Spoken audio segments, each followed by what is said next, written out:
kausapin mo, dapat tugma. Kung ano sakit niya, yun din ang ibibigay mo sa kanya na picture. Yes. O, totoo ba talaga ikaw nagpapagamit yan? Ako lahat yan. Ako nagpagamit. Personal.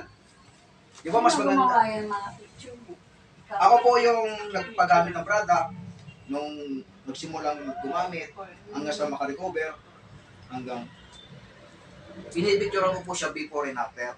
Yun. Kapag pinagamit ko, picture, tapos pag gumaling, picture ulit. Dapat meron tayong ganyan. Oo, di ba? Huwag na tayo Testimony. magbuka.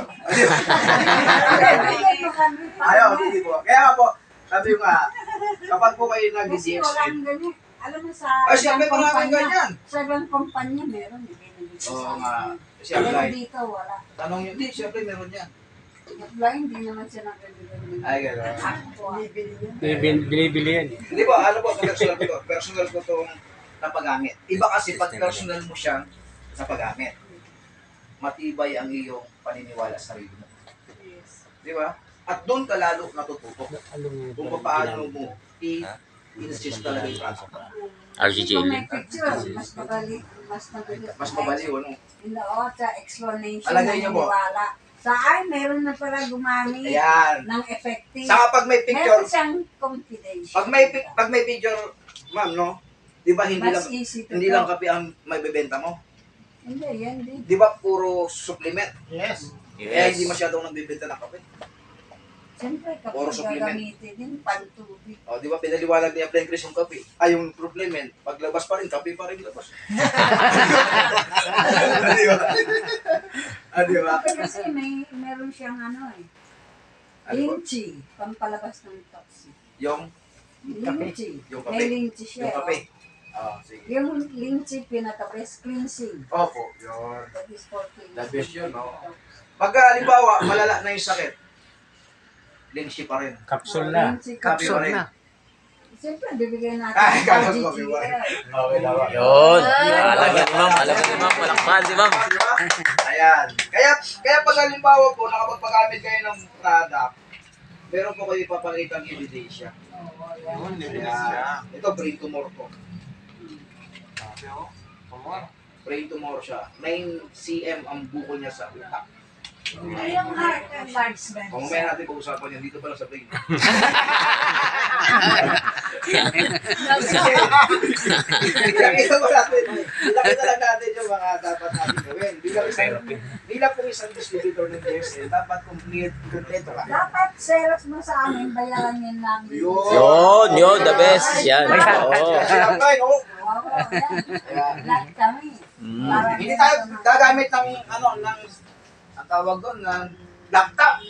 Kasi, nasanay po kasi ako talaga sa sulat. Yes. Nung nagsimula talaga kami, sulat kami. No? Kasi pag laptop, parang hindi ko masyadong, yung mga sinasabi doon, hindi ko masyadong napagdaanan. Di ba? Ayun, simula tayo. Ang pag-usapan natin, kasi may bago tayo eh. Okay lang? Yes. Pero lahat naman makaka-relate. Okay. Company, products, at marketing plan. Ayan. Company natin, ano po? DXN. Ano ibig sabihin ng DXN? Daxen. Ayan, Daxen. Alam na yung partner, no? Ang Daxen is Latin word. Latin word. Okay? Ang Daxen, walang meaning. Pero meron siyang dala. Ano yun? Integrity. And transmit. Integrity. Anong ibig sabihin ng integrity? Integridad. May isang salita Isang salita. na hindi pwedeng baliin. Kaya lumaki po ang DXN kasi po napapagkatiwalaan siya. May isang salita siya. Kasi kung walang integrity ang DXN, no, hindi siya magiging worldwide. Okay? Si Dr. Lim, sino po may libro nito si Dr. Lim? May libro. Di ba may binigyan ng libro si Dr. Lim? Sino po nakapasa na? Si Dr. Lim po, bago siya napaniwalaan sa Malaysia at nakabenta ng product, almost 1 year. Bago siya nakabenta ng product. Isang taon. Yung natuklasan nito. Yung DSL. Bilang isang distributor, hindi mangyayari dito sa atin. No? Kayo po, nung nagsimula kayo, kailan kayo naka-invite ng tao? Mabilis ba? May naniwala ka agad sa'yo? Hindi. O marami nagduda sa'yo? Di ba? Lalo na mga kapitbahay mo. Sasabihin sa'yo, pati naman ako, lulukoy-lukoy mo. Sasabihin mo, gagaling ako dyan. Ano ko? Doktor? Di ba? Di ba ka ba yun? Di ba? Makanya ba? Punta ka sa kapatid mo, sabihin mo, ano ba? Sabihin mo, gagaling ako dyan. Bakit? Ano ka lang naman eh? Di ba? Ang daming duda. Bakit? Ilalakay. Kaibigan mo, iimbitahin mo. Hindi na pupunta sa bahay mo. At magtatanto na sa'yo. Bakit? Ayaw nila sumama sa BSF. Nangyayari ba yun? Yes. Yes. Pero imbitahin mo ibang tao. Mas mabilin maniwala sa'yo. Bakit? Kasi hindi ka nila kilala. Tama niyo po? Yes. Kaya para sa akin, mas maganda pang imbitahin ng ibang tao na hindi kakakilala. Kaysa sa kakilala mo. Tama niyo po? Hindi Yes. ko naman nila lahat. Depende yan sa inyo. Kasi yun ang karanasan ko. Okay? Pero once na hindi nawala yung integrity sa'yo, ano sabihin mo, yung product ko, effective sa ganito. At once na may kapitbahay ka, na sumakit ang tiyan at nakwento mo sa kanya yung beneficial product mo, pagbaba ka sa kanya. Kakatokin ka niya. May kapit ka ba dyan? Sabi mo para sa administration. Try ko nga yan. Di ba? Hindi mangyari yun. Tama ba? Yes. Ayan. Integrity. Ano ba ang dala ng TXN? Trust. Trustworthiness. Di ba? Mapapagkatiwala ka. Mapapagkatiwala ng TXN. Mapapagkatiwala ba ang TXN? Yes. Okay, ang dati po, ang DXL ay, ano pa lang, yung keke. Kami, sino ka nakabot ng keke dito? Ako. Kaya naabutan ko po ang keke. Meron ako. Ang keke. Chiki po, Ayan, no? 59 pesos. Ayan. Ang keke ko dati doon, nagsimula ko sa DXL. Ganito ka lang, ilan? 60 pesos. 54 may bat. Yan ang may tibis. Naka-sobre pa. Yes. Di ba? Pipintahan mo pa yun. Uy, naka-check ito. Siguro malaki to. 600,000. Uy, 60! Sobra. Di ba? Grabe. Pero, dahil nakatid akong seminar, sabi niya, alam mo po, kung bakit chineke yan, para masabi niyo na kung totoo hindi. Kasi mas mahal pa yung paggawa ng cheque doon sa amount. Di ba? Pero totoo. Kasi yung amount, nagbabago yan. Pero yung pangalan mo niyan, no, yung pangalan diyan, hindi nagbabago yan. At yung number diyan, hindi nagbabago yan. Pwede mag 600 pesos yan, pwede mag 6,000 yan, pwede mag 60,000 yan. Wow. Tama Wow. ba? Depende yan sa'yo. Nakaya po? Yes. At nung nakita ko na may kumikita dito ng 100,000, cheque pa rin, nabuang na. Parang ayaw ko nang tumulog. Parang ayaw ko nang gumabi. Sana wala nang gabi. Sino po nakaranas dito nag-seminar alas 2 sa madaling araw? May seminar po rin. Naranasan yan? Naranasan ko yun. Kung kailan madaling araw na, nagpapatawag yung offline namin, grabe ko naman. Magagayad yung misis mo dyan. Sabi niya, anong gusto mo? Magagayad ang misis mo o yung maman? Siguro yung maman. Sabi sa akin yung misis ko, anong oras na may training pa rin kayo? Relax ka lang. Relax ka dyan.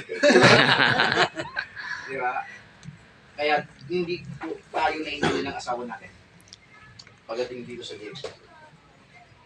Sabi nung upline ko, pag naniwala ka sa asawa mo, hindi magbabago ang buhay mo. Sabi ko, sino pa naniwala mo? Kami o upline mo? Eh kayo, siyempre bago buhay mo. Di ba? Sama ako. Di ba? Sabi ng asawa, sige kayo na lang magsawa. Ay, di ba yan? Di ba? Pag sumama ka dyan, sabi ko, pag sumama ako dito, magbabago buhay ko. Pag sumama ako sa iyo, dadami anak natin. Di ba? Di ba? Diba? Eh, natalo ako. Paano sa akin natalo ako? Dito sa tao. Diba? Ayan. Pinagkatiwalaan ko talaga yung DXN. Ha? Okay? Sana maniwala po sa DXN. Okay? Tapos, happiness. Happiness. Yan. Yun ang ibinibigyan ng DXN. Dati nung umupo ako doon, punong-puno ako ng problema. Alos, hindi pumapasok sa akin yung training. Sa akin yung training ko. Yung utang ko, pinabukasan ako kung bayad. Di ba? Yun ang mga hindi pumapasok. Sabi ng trainer, tanggalin mo muna partner yung laman ng utak mo. Kung kinakailangan, buksan mo muna yan. Ilabas mo yan. Ha? Kaya, every time nakakita ng training, okay na. Pagdating sa kate. Oo, okay na. Mabilis mag-response. Ayan, happiness. Ang DXN po ay nagbibigay ng bagong pag-asa. Yes! Yes. Sino po di sa inyo ang madilim buhay? Madilim na ang buhay. Madilim na. Kasi pag madilim ang buhay nyo, walang kuryente. Di ba? Di ba? No? Sino po sa inyo nakatira dati sa squatter? Yung nagbabatuhan ng kadir kawali. Squatter. Ayan, dahil walang binigay yung asawa. Naranasan niyo po yun? Ako nakakakita ko ng ganun eh. Away dito, away doon. Sabi ko, grabe yung buhay na to.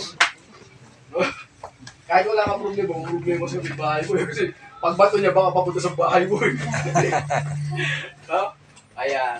Kaya, ang DXN, nung umupo ako dyan, ang buhay ko ng bahay, unang-una na bago utak ko. Yung laman. Hindi naman yung bulsa natin. Di ba? Mababago yung laman ng utak mo. Yun ang unang-unang babaguhin dito. Gusto niyo ba yun?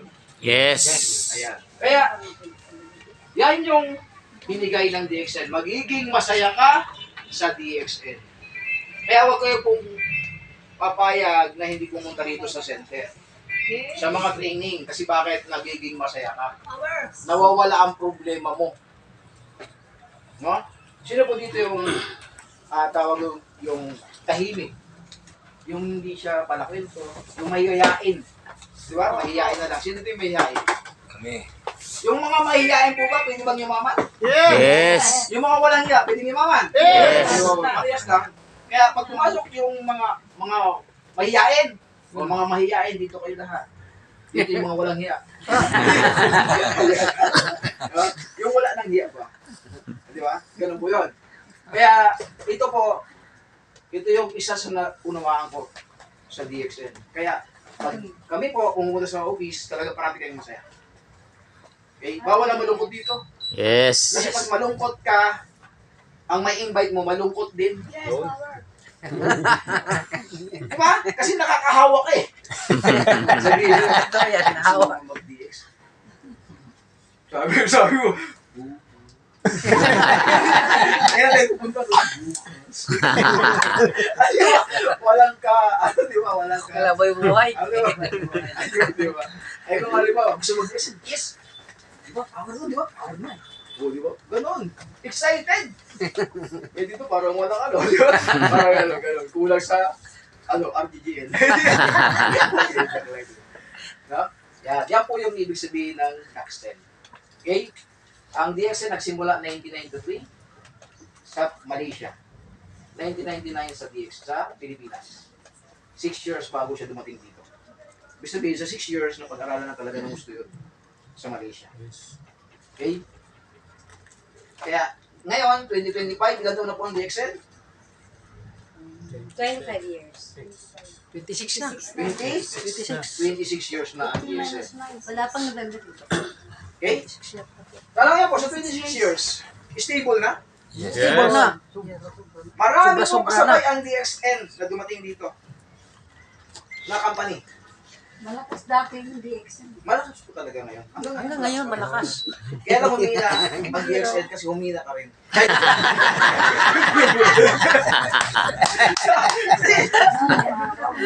Kasi sabi nung kakilala ko, doon sa, kasi nag-DXN siya eh. Kaya lang hindi siya doon sa DXN, sabi niya sa akin, uy, may DXN mo pala? Sabi niya, bakit?